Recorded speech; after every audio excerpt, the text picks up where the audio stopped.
Սուրբ Ծննդյան օրերին, որ եկեղեցի էր գնացել, մամուլը հրապարակեց միայն զարդերի արժեքը։ Ուրեմն կրում էր իտալական բրենդի Աֆրոդիտե հավաքածուի զարդերը, ականջողերի արժեքը շուրջ 2.5 միլիոն դրամ,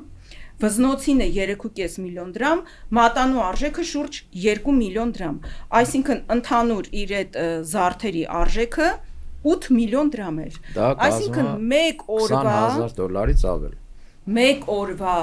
ընդամենը զարդերը հագուստի մասին չենք խոսում, դե մնացած են պետական այդ բան, մադավատ բան, դրանց մասին էլ չենք ասում, թե այդ օրվա համար ինչքան գումար է ծախսվել, որ ինքը ակետից տեղափոխվի բկետ ու գնա այդ բաներին, հա, Փաշազադեի հրահանգով եկեղեցու հարցակման այդ շրջանակներում պատարագին մասնակցի, այսինքն մեկ օրվա զարդը Աննա Հակոբյանի 8 միլիոն դրամ է, հարգելի քաղաքացիներ, հիմա դուք նայեք, դուք կարողանում եք 8 միլիոն դրամ մեկ օր ձեզ համար զարդեր